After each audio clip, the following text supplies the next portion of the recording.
نبی سے کہہ رہا ہے اذا جاء نصر اللہ والفتح، جب اللہ تعالیٰ کی طرف سے مدد آ جائے، ورأیت الناس يدخلون فی دین اللہ افواجا، اور لوگ اللہ کے دین میں فوج در فوج داخل ہونے لگے، ایک بڑی تعداد میں اللہ کے دین میں داخل ہونے لگے۔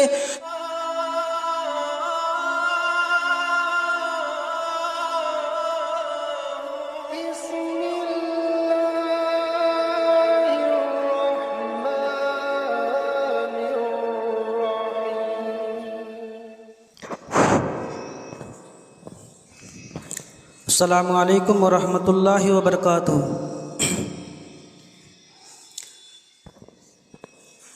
ان الحمد للہ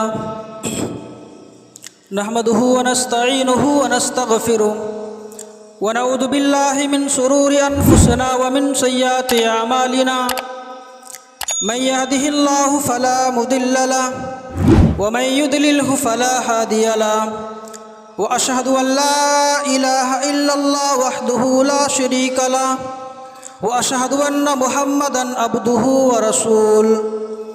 يا أيها الذين آمنوا اتقوا الله حق تقاته ولا تموتن إلا وأنتم مسلمون۔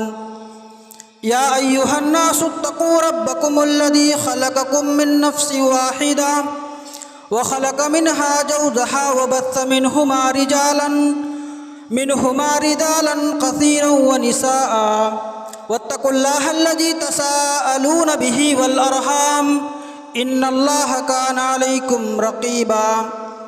يا أيها الذين آمنوا اتقوا الله وقولوا قولا سديدا يصلح لكم أعمالكم ويغفر لكم ذنوبكم، ومن يطع الله ورسوله فقد فاز فوزا عظيما۔ اما بعد فإن خير الحديث كتاب الله، وخير الهدي هدي محمد صلى الله عليه وسلم، وشر الأمور محدثاتها، وكل محدثة بدعة، وكل بدعة ضلالة، وكل ضلالة في النار۔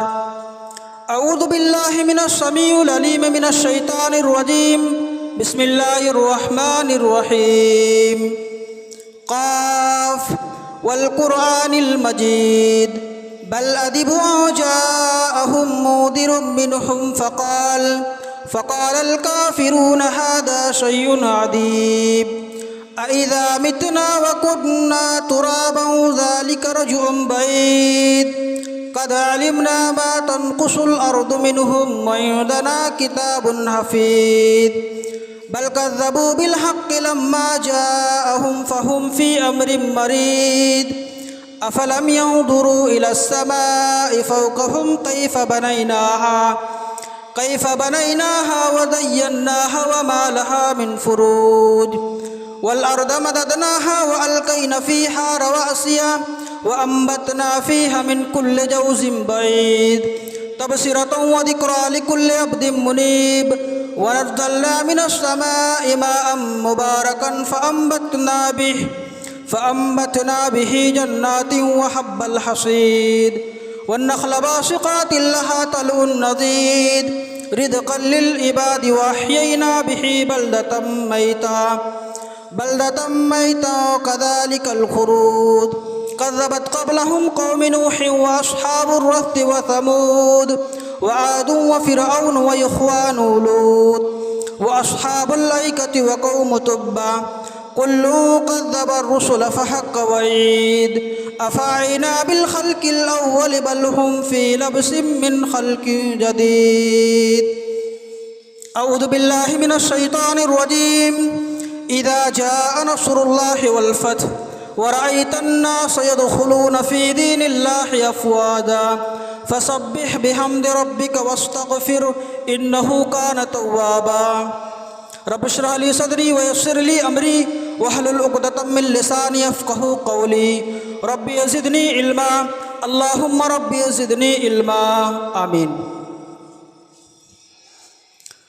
معزز حاضرین جمعہ، دینی، ملی و اسلامی بھائیوں، بزرگوں، دوستوں، پیارے بچوں، پردے میں رہنے والی ہماری ماں اور بہنیں، آج کے خطبہ جمعہ میں میں جس ٹاپک کو لے کر آپ سامعین کے سامنے روبرو ہوا ہوں وہ نبی کریم صلی اللہ علیہ وسلم کے آخری چند لمحہ کے متعلق ہے۔ میرے بھائیوں، دنیا میں ہمارا کوئی عزیز، کوئی اپنا جسے ہم بہت محبت کرتے ہیں، اگر ہم اس کی موت کے ٹائم اس کے پاس ہیں، اپنے کسی قریبی کو، کسی عزیز کو مرتے ہوئے، دنیا سے جاتے ہوئے ہم اپنی آنکھوں سے دیکھتے ہیں تو وہ منظر ہمیں کبھی بھولتا نہیں، دماغ کے کسی کونے میں وہ نقش ہو جاتا ہے۔ اب آپ یہ اندازہ لگائیں کہ ہم دنیا میں کسی بھی عزیز سے، کسی بھی رشتہ دار سے جتنی محبت کرتے ہیں، ہم اپنے عزیز سے، اپنے رشتہ دار سے محبت کرتے ہیں، کیا صحابہ کرام کی محبت جو رسول سے تھی اس کا 1% بھی ہو سکتا ہے؟ اس کا 1 قطرہ بھی ہو سکتا ہے؟ نہیں میرے بھائیوں، ہم میں سے کئی لاکھ گنا زیادہ صحابہ اپنے رسول سے محبت کرتے تھے۔ اب آپ یہ اندازہ لگائیں کہ ہمارے عزیز، ہمارے قریبی، ہمارے رشتہ دار، ہماری ماں، ہمارے باپ، ہمارے چچا، جب یہ لوگ دنیا سے جاتے ہیں اور ہمیں تکلیف ہوتی ہے، ہمیں صدمہ ہوتا ہے، ہمارے آنکھوں سے آنسو جاری ہوتا ہے، تو آپ یہ اندازہ لگائیں کہ صحابہ کی دل پر کیا گزری رہی ہوگی جب انہوں نے اپنے رسول کو دنیا سے جاتے ہوئے اپنی آنکھوں سے دیکھا۔ حقیقت یہ ہے کہ پوری امت کی تاریخ میں اس سے زیادہ تکلیف کا اور اس سے زیادہ غم کا کوئی واقعہ نہیں ہوا ہے۔ اور یہ بات میں نہیں کہہ رہا ہوں، یہ بات خود جناب محمد رسول اللہ صلی اللہ علیہ وسلم نے اپنی امت کو بتائی ہے۔ ابن ماجہ کی روایت ہے، اللہ کے رسول صلی اللہ علیہ وسلم نے اپنی زندگی کے آخری ایام میں صحابہ سے کہا تھا، ایما احد من امتی اصابہ مصیبت، میرے کسی بھی امتی کے اوپر جب کوئی مصیبت آئے، کوئی پریشانی آئے، فلیتعد بمصیبتہ بی، تو وہ میری مصیبت کو یاد کرے، وہ اس مصیبت کو یاد کرے، وہ اس مصیبت کو یاد کرے کہ وہ اپنے نبی کو کھو دے گا، اپنے نبی کو اس دنیا سے جاتے ہوئے دیکھ لے گا، وہ اس مصیبت کو یاد کر لے۔ فَإِنَّهُ لَن يُصَابَ أَحَدٌ بِمُصِيبَةٍ أَشَدَّ عَلَيْهِ بِمُصِيبَتِي، میری وفات اور میرے دنیا سے جانے کی جو مصیبت ہے، اس سے بڑی مصیبت میری امت کے اوپر آنے والی نہیں ہے۔ یہ دنیا کی سب سے بڑی مصیبت ہے جو امت محمدیہ کو دیکھنی ہوگی۔ میرے بھائیوں، اللہ کے نبی صلی اللہ علیہ وسلم اپنے زندگی کا آخری حج کر رہے ہیں، وفات سے تقریباً 2.5-3 مہینے پہلے۔ اس حج کے دوران اللہ کے رسول صلی اللہ علیہ وسلم ہمیں اشارہ دے رہے ہیں، میری وفات کا وقت قریب ہے، میرے دنیا سے جانے کا ٹائم قریب ہے۔ حج کرتے ہوئے، ارکان حج ادا کرتے ہوئے آپ صحابہ سے کہتے تھے، آپ نے صحابہ سے فرمایا، خذوا انی مناسککم لعلی لا اراکم بعد عامکم ھذا، اے میرے صحابہ مجھ سے حج کے ارکان سیکھتے رہو، مجھ سے حج کا طریقہ سیکھتے رہو، ہو سکتا ہے کہ اس سال کے بعد میری تم سے ملاقات نہ ہو سکتا ہے اس بیت اللہ کے اندر، اس مینا کے اندر، اس مزدلفہ کے اندر ان ارکان کو ادا کرتے ہو تم اپنے نبی کو کھو دو گے، تم اپنے نبی سے اس جگہ دوبارہ ملاقات نہ کر سکو گے۔ اشارہ دے دیا آپ نے اپنی امت کو۔ اور جب قرآن کی وہ صورت نازل ہوئی، اذا جاء نصر اللہ والفتح ورأیت الناس يدخلون فی دین اللہ افواجا فسبح بحمد ربک واستغفر انہ کان توابا، جب قرآن کی یہ صورت نازل ہوئی تو صحابہ کی ایک جماعت سمجھ گئی، صحابہ کی ایک لیڈر، صحابہ کی ایک بڑی جماعت سمجھ گئی کہ یہ نبی کی وفات کی خبر ہے، یہ رسول کی وفات کی خبر ہے۔ جب اللہ تعالیٰ اپنے نبی سے کہہ رہا ہے اذا جاء نصر اللہ والفتح، جب اللہ تعالیٰ کی طرف سے مدد آ جائے، ورأیت الناس يدخلون فی دین اللہ افواجا، اور لوگ اللہ کے دین میں فوج در فوج داخل ہونے لگے، ایک بڑی تعداد میں اللہ کے دین میں داخل ہونے لگے، تو اے نبی اللہ کی حمد و ثنا بیان کریں، اللہ کی تسبیح بیان کریں۔ انہ کان توابا، اللہ تبارک و تعالیٰ تو توبہ قبول کرنے والا، معاف کرنے والا ہے۔ زندگی کے آخری رمضان میں، جو سن 10 ہجری میں رمضان آیا تھا، اللہ کے رسول صلی اللہ علیہ وسلم ہر سال 10 دن کا اعتکاف کرتے تھے۔ زندگی کے آخری رمضان میں آپ نے 20 روز کا اعتکاف کیا۔ ہر سال جبریل امین 1 مرتبہ قرآن کا دور کرانے آتے تھے۔ زندگی کے آخری رمضان میں حضرت جبریل علیہ السلام 2 مرتبہ آئے۔ یہ اللہ تعالیٰ کی طرف سے کچھ آثار تھے، کچھ علامتیں تھیں، کچھ نشانیاں تھیں کہ آپ پیارے نبی صلی اللہ علیہ وسلم سفر آخرت پر روانہ ہونے والے ہیں۔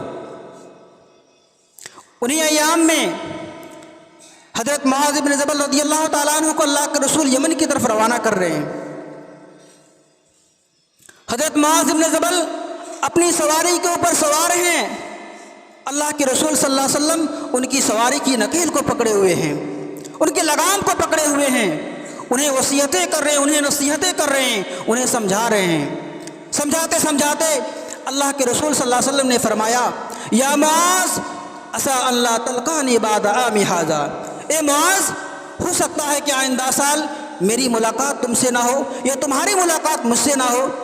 وَلَعَلَّكَ تَمُرُّ بِقَبْرِي، اور اے معاذ ہو سکتا ہے کہ آئندہ سال جب تم مدینہ کے اندر آؤ تو مدینہ میں اپنے نبی کے مسجد کے ساتھ ساتھ تمہارا گزر تمہارے نبی کی قبر کے پاس سے ہو۔ حضرت معاذ بن جبل زہر و قطار رونے لگے، کہا اے اللہ کے رسول آپ ہم سے رخصت ہو جائیں گے، آپ ہم سے جدا ہو جائیں گے، آپ ہم سے بچھڑ جائیں گے۔ اللہ کے رسول صلی اللہ علیہ وسلم نے تسلی دیتے ہوئے فرمایا، یا معاذ ان اول الناس بی المتقون من کانوا وحیث کانوا، اے معاذ یاد رکھو اگر میں تم سے جدا بھی ہو جاؤں، اگر میں تم سے علیحدہ بھی ہو جاؤں تو گھبرانے کی، پریشان ہونے کی کوئی ضرورت نہیں ہے۔ قیامت کے دن مجھ سے سب سے قریب رہنے والے، مجھ سے سب سے زیادہ قریب رہنے والے وہ شخص ہوگا جو تقوی والا ہوگا، متقی ہوگا، پرہیزگار ہوگا۔ اللہ کے رسول کی حدیث ہے، من کانوا وحیث کانوا، وہ جہاں کا بھی ہوگا اور جس دور کا بھی ہوگا۔ میرے بھائیوں، اس کے بعد اللہ کے رسول صلی اللہ علیہ وسلم کی ایک خواہش تھی، بیماری کی ان ایام میں آپ کی ایک خواہش تھی کہ اماں عائشہ کے گھر میں یہ اپنا یہ آخری ایام گزارا جائے۔ آپ نے روٹیشن سسٹم بنایا تھا، ہفتے کے دنوں کو بانٹا تھا، ایک دن ایک بیوی کے پاس، ایک دن ایک بیوی کے پاس۔ آپ روزانہ پوچھتے تھے این اکون غدن، کل میری باری کہاں ہے؟ مقصد ہوتا تھا کہ عائشہ کا نمبر کب ہے۔ بیویاں سمجھ گئی، تمام بیویوں نے متفق ہو کے کہا یا رسول اللہ آپ کی مرضی، ہم آپ کو تہہ دل سے اجازت دیتے ہیں، آپ جس بیوی کے پاس رہنا چاہیں رہ سکتے ہیں۔ چنانچہ آپ حضرت عائشہ میں تشریف لے گئے۔ حضرت عائشہ کہتی ہے میرے لیے فخر کی بات ہے، میرے لیے یہ فخر کی بات ہے کہ اللہ کے رسول میرے حجرے سے دنیا سے آخرت کی طرف گئے۔ اور ایک بات حضرت عائشہ کہتی ہے کہ اللہ کے رسول اس حال میں دنیا سے گئے ہیں کہ میرا لعاب دہن اور رسول کا لعاب دہن مل گیا، اور اسی حال میں اللہ کے رسول دنیا سے گئے۔ اس کا مطلب آپ خلاصہ نہیں سمجھ سکتے، اس کے لیے آپ کو تفسیر اٹھانی پڑے گی، لیکن میں آپ کو بتا دینا مناسب سمجھتا ہوں کہ اللہ کے رسول کو مسواک بہت پسند تھی۔ حضرت عائشہ کہتی ہے کہ میرے بھائی عبد الرحمن دروازے کے سامنے آئے، وہ مسواک کر رہے تھے۔ اللہ کے رسول کو مسواک بہت زیادہ پسند تھی۔ اللہ کے رسول نے اشارہ کیا، میں نے وہ مسواک لیا اور اپنے دانتوں سے اس کو نرم کیا، یعنی چبایا، اور اللہ کے رسول کے ہاتھ میں وہ مسواک میں نے دی اور اللہ کے رسول نے اپنے سے مسواک کیا۔ اس طریقے سے میرا لعاب دہن اور اللہ کے رسول کے لعاب دہن مل گیا۔ میرے بھائیوں، انہیں بیماری کے ایام میں اللہ کے رسول صلی اللہ علیہ وسلم اللہ کے نبی صلی اللہ علیہ وسلم کے پاس حضرت فاطمہ رضی اللہ تعالیٰ عنہ ملنے کے لیے آئی۔ ظاہر سی بات ہے یہ اللہ کے رسول کی بڑی لاڈلی بیٹی تھی۔ اللہ کے رسول نے ان کا آنے کا استقبال کیا، مرحبا ابنتی، آؤ میری بیٹی، اپنے بیٹی کو اپنے قریب بیٹھایا۔ اللہ کے رسول صلی اللہ علیہ وسلم نے اللہ کے رسول صلی اللہ علیہ وسلم نے ان سے دو باتیں کی۔ پہلی بات پر حضرت فاطمہ رضی اللہ تعالیٰ عنہ رونے لگی، دوسری بات جب کہا تو ہنسنے لگی۔ حضرت عائشہ نے کنارے جا کے پوچھا کہ اللہ کے رسول نے کیا باتیں کی جو پہلی بات پر ہنسنے لگی تھی، یہ دوسری بات پر رونے لگی؟ تو حضرت فاطمہ نے کہا کہ یہ میرے اور میرے باپ کے درمیان راز کی بات ہے، میں نے بتانا نہیں چاہتی۔ وفات کے بعد پھر عائشہ نے پوچھا کہ وہ کیا بات تھی کہ پہلی بات پر ہنسنے لگی تھی، دوسری بات پر رونے لگی؟ تو حضرت فاطمہ نے کہا جب پہلی مرتبہ اللہ کے رسول نے یہ کہا کہ فاطمہ، ہر سال جبریل امین ایک مرتبہ قرآن کا دور کرانے آتے تھے، اس رمضان کو 2 مرتبہ آئے، میرا خیال ہے، میرا گمان ہے کہ میری موت کا وقت قریب ہے۔ پھر دوسری بات حضرت فاطمہ سے یہ کہا کہ فاطمہ کیا تو اس بات پر راضی نہیں ہے؟ وہ رونے لگی تھی۔ پھر کہا کہ تو اس بات پر راضی نہیں ہے، تو اس بات پر خوش نہیں ہے کہ تو تمام مومنہ عورتوں کی سردار ہے، تو تمام جنتی عورتوں کا سردار ہے، اس بات پر ہنسنے لگی تھی۔ 28 یا 29 سفر کی تاریخ تھی جب اللہ کے رسول صلی اللہ علیہ وسلم ایک جنازے میں شامل ہونے کے لیے گئے اور بقیع کی قبرستان سے آپ لوٹ رہے تھے، وہیں سے آپ کی بیماری شروع ہوئی، سر درد تھا۔ گھر آنے کے بعد اماں عائشہ سے کہا، عائشہ آج میرے سر میں بڑا تیز درد ہو رہا ہے۔ حضرت عائشہ نے بھی کہا یا رسول اللہ درد تو میرے سر میں بھی ہو رہا ہے، ظاہر سی بات ہے بیویاں ایسے ہی ہوتی ہیں، مذاقیہ اندازیاں ہوتی ہیں۔ عائشہ نے کہا یا رسول اللہ درد تو میرے سر میں بھی ہو رہا ہے۔ کہا نہیں عائشہ آج میرا سر پھٹا جا رہا ہے، ایسا لگ رہا ہے میرا سر پھٹ جائے گا۔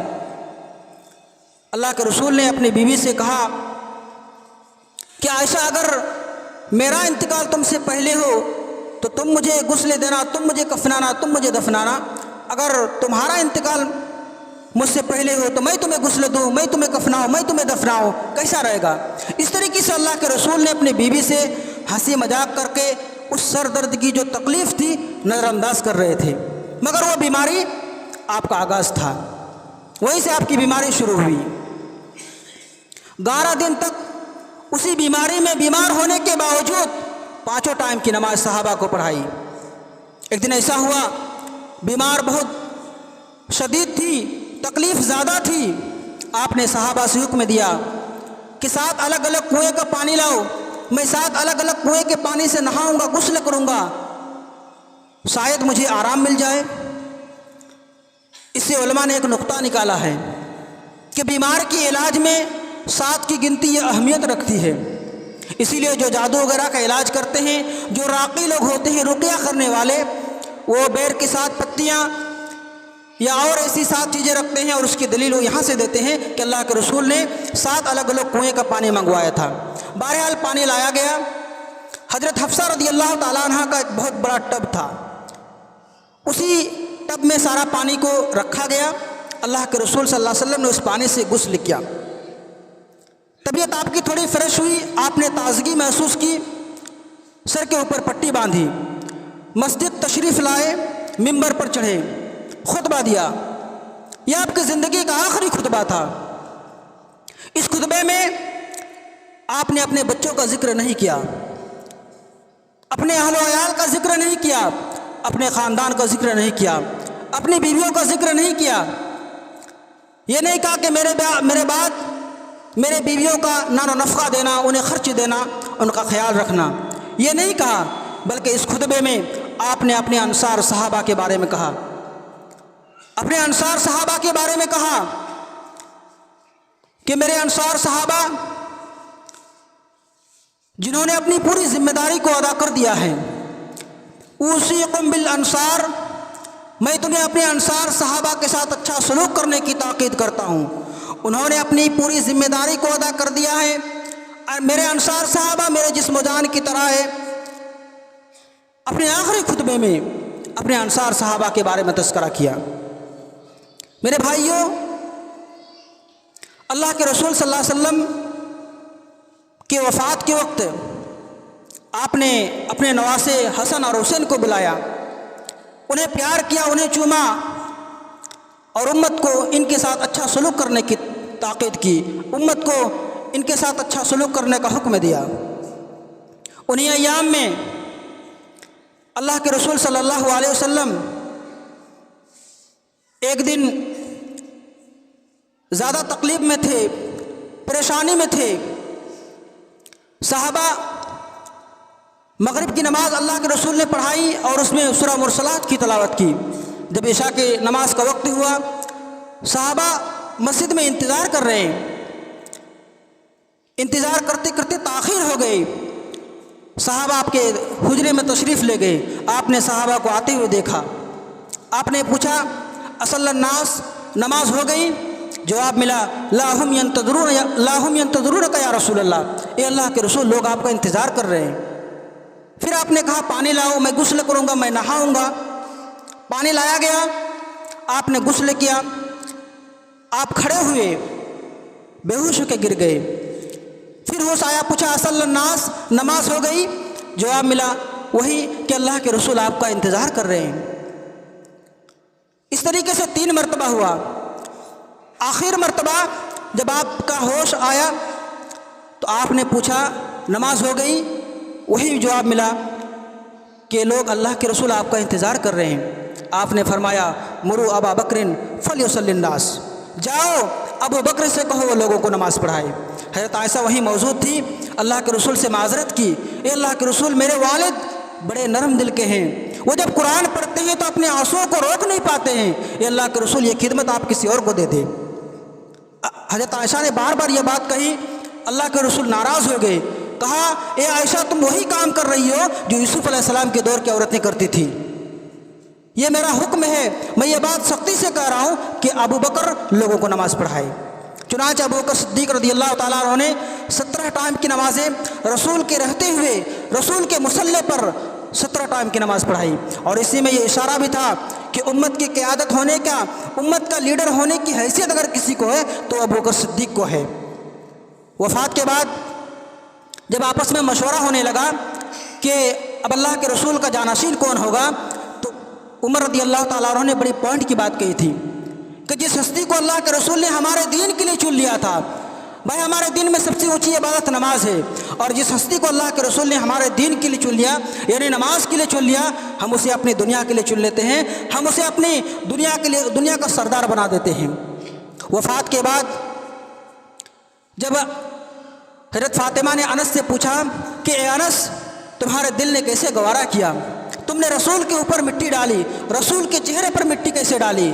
اور انس کہتے ہیں کہ جس دن اللہ کے رسول مدینہ آئے تھے اس دن جیسا روشن والا دن ہم نے نہیں دیکھا تھا، اور آج اللہ کے رسول دنیا سے چلے گئے ہیں، ان کی وفات ہو گئی ہے، آج جیسی تاریخ دن ہم نے نہیں دیکھا۔ اسی موقع پر حضرت علی اور عمر رضی اللہ تعالیٰ عنہ دونوں ام ایمن کے پاس ملنے کے لیے گئے۔ یہ ام ایمن کون ہے؟ یہ اللہ کے رسول کی دایا تھی، آپ کو دودھ پلائی تھی۔ ام ایمن کے قریب جب گئے تو دیکھا کہ ام ایمن اللہ کے رسول کو یاد کر کے بہت زیادہ رو رہی ہے۔